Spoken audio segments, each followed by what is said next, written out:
புதுமை படைக்கும் மருத்துவ உலகின் பயணத்தில் மெட்னோவா 2026 இணைந்திருங்கள். Rotarian AKS doctor K Srinivasan அழைக்கிறார்.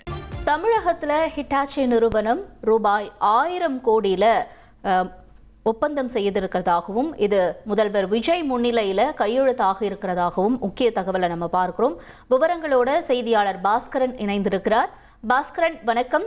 இந்த ஒப்பந்தம் தொடர்பான விரிவான தகவல்களை சொல்லுங்க. தலைமைச் செயலகத்துல தொழில் முதலீடு ஊக்குவிப்பு மற்றும் வர்த்தகத்துறை சார்பில் ஒரு புரிந்துணர்வு ஒப்பந்தம் MOU சைன் ஆயிருக்கிறது. 3 முதல் 5 ஆண்டுகள்ல ஒரு 1000 கோடி ரூபாய் முதலீடு என்பது மேற்கொள்ளப்படுகிறது. இதன் மூலமாக கூடுதலாக ஒரு 1000 பேருக்கு வேலை வாய்ப்பு என்பது உறுதி செய்யப்படுகிறது. சென்னை போரூர்ல ஹிட்டாச்சி குடும்பத்தைச் சேர்ந்த உலகளாவிய தொழில்நுட்பம் மற்றும் புத்தாக்க மையம் இருக்கு. அதனுடைய விரிவாக்கம் செய்யப்படுகிறது. இதற்காகத்தான் ஒரு 1000 கோடி முதலீடு என்பது மேற்கொள்ளப்படுகிறது. ஏற்கனவே இருக்கக்கூடிய செங்கல்பட்டில் இருக்கக்கூடிய ஹிட்டாச்சி எனர்ஜி இந்தியா நிறுவனத்தினுடைய உற்பத்தி திட்டத்துக்கான விரிவாக்கமும் மேற்கொள்ளப்படுகிறது. 2 நிறுவனமும் ஒரே நிறுவனத்தின் மூலமாகவே விரிவாக்கம் முதலீடு என்ற அடிப்படையில் 1000 கோடி ரூபாய் முதலீடு என்பது மேற்கொள்ளப்படுகிறது. ஹிட்டாச்சி குழுமம் உலகளாவிய அந்த ஃபார்ச்சூன் 500 குளோபல் ஃபார்ச்சூன் 500 அப்படிங்கிற நிறுவனத்தின் மூலமாக தமிழகத்துல குறிப்பாக போரூர் மற்றும் செங்கல்பட்டுல ஏற்கனவே அந்த நிறுவனங்கள் தங்களுடைய தொழில் நிறுவனங்களை நிறுவியிருக்காங்க.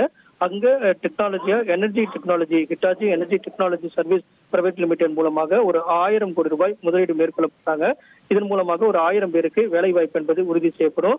அந்த நிறுவனம் ஏசி உள்ளிட்ட பல்வேறு விதமான எலக்ட்ரானிக் பொருட்களை தயாரிப்பதில் உலகளாவிய நிறுவனம். இந்த நிறுவனம் தன்னுடைய தொழிற்சாலையை விரிவாக்கம் செய்யப்படுகிறது. இதன் மூலமாக தமிழக முதலமைச்சர் விஜய் அவர்கள் முன்னிலையில இந்த 1000 கோடி ரூபாய் முதலீட்டுக்கான புரிந்துணர்வு ஒப்பந்தம் மேற்கொள்ளப்பட்டு 1000 பேருக்கு வேலை வாய்ப்பு என்பதும் உறுதி செய்யப்பட்டுள்ளது. உங்களுடைய விரிவான தகவல்களுக்கு நன்றி பாஸ்கரன். தமிழகத்தில் ஹிட்டாச்சி நிறுவனம் ரூபாய் 1000 கோடி முதலீடு செய்திருக்கிறது. இதனுடைய ஒப்பந்தம் முதலமைச்சர் விஜய் தலைமையில் அவருடைய முன்னிலையில் கையெழுத்தாக இருக்கக்கூடிய முக்கிய செய்தியை பார்த்தோம். புதுமை படைக்கும் மருத்துவ உலகின் பயணத்தில் மெட்னோவா 2026 இணைந்திருங்கள். Rotarian AKS doctor K Srinivasan அழைக்கிறார்.